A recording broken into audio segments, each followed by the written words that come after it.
But let's start with vulnerability, and let's start with the willingness to be vulnerable, the willingness to really show up and let people in.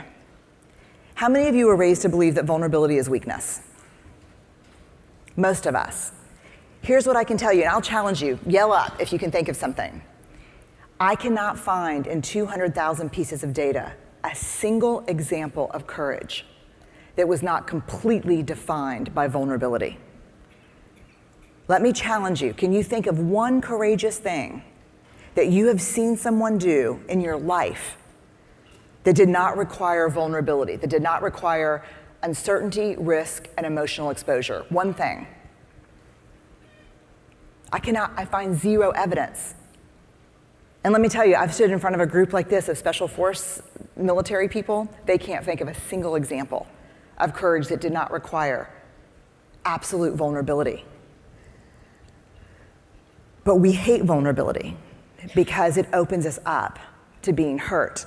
And we think, I don't want to be vulnerable because vulnerability, where's my slideshow? There it is the center of shame and scarcity and fear and anxiety and grief and disappointment. So I am going to armor up and self-protect. I'm not going to let people hurt me, see me, take advantage of me.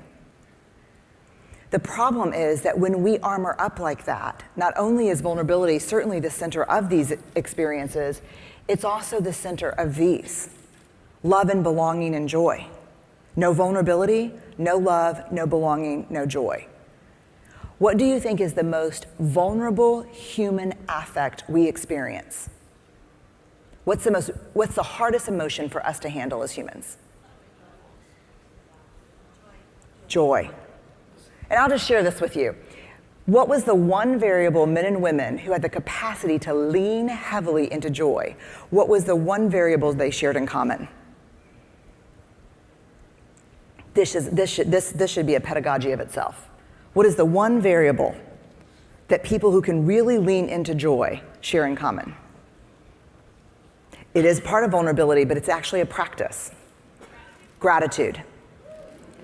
The only variable that really separates men and women who cannot lean into joy, who start dress rehearsing tragedy, and the reason we dress rehearse tragedy is so we can beat vulnerability to the punch. So what we do is like, oh, this great thing's happening. I'm gonna start picturing worst case scenario so that when I get hurt and it happens, I'm all prepared for it, right?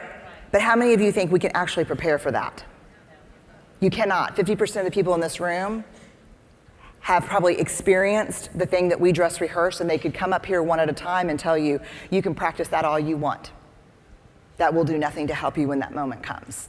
The only thing you're doing is squandering the joy that you need that builds a reservoir for when hard things happen. So as it turns out, our bodies really neurobiologically experience joy as vulnerability and threat, and we quiver. And so some of us use the quiver as a warning sign to start thinking about terrible things, and others use that quiver as a reminder to be grateful, to stop on the sidewalk in that moment and say, I'm really grateful for this date night. I'm grateful for you. I'm grateful for our time together. But that's harder, right? Than to go, have you ever pictured someone? So love, belonging, and joy, absolute vulnerability. But also these things: courage, empathy, trust, innovation, and creativity. No vulnerability, no innovation, no creativity. No vulnerability, no creativity, no innovation. Accountability, adaptability to change, hard conversations. I mean, this is an easy question. How many of you think where you work, your school, your district, your grade level, how many of you think where you work would be better if people had a stronger skill set about having real, honest, respectful, hard conversations? Yes or no? Yeah, everybody. We dodge those and they become toxic in our culture. Feedback, problem solving, and ethical decision making all require vulnerability. How many of you in this room right now have ever tried to make an ethical, right decision in the face of a group moving the other direction? You will piss off some people. Yes or no? There's probably nothing more vulnerable than standing up in front of a group of people that you respect, that you work with, that you like, that you feel a sense of belonging with, and saying, this is not the right thing to do. So vulnerability is the birthplace of everything we want more of in our lives. The problem is that we end up here. Instead of having an open heart, we end up with a closed heart. We end up with a protected heart for a lot of different reasons. Some of them are environmental. Let me tell you this for sure. The greatest casualty of trauma is vulnerability. The worst thing we lose in trauma is vulnerability. And let's be very clear about what constitutes trauma. Racism is trauma. Poverty is trauma. Classism, trauma. Homophobia, heterosexism, trauma.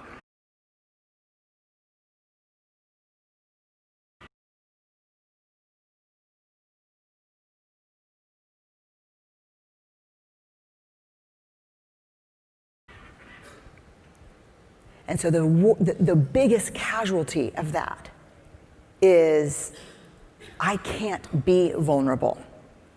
Well, when vulnerability, the ability to really be who we are, becomes a realm of only the privileged, we have lost our capacity to create a school, a home, and a country that we love. People ask me all the time, like, what's your goal in your life? I was like, to make the world a braver place. If you had one opportunity, what would be the most effective impact you could ever do? I said, if I could get in front of every teacher in the world and we could have real conversations about shame, about vulnerability, about courage, because I think the revolution will not be televised, it will be in your classrooms. That is where this will happen. 100%.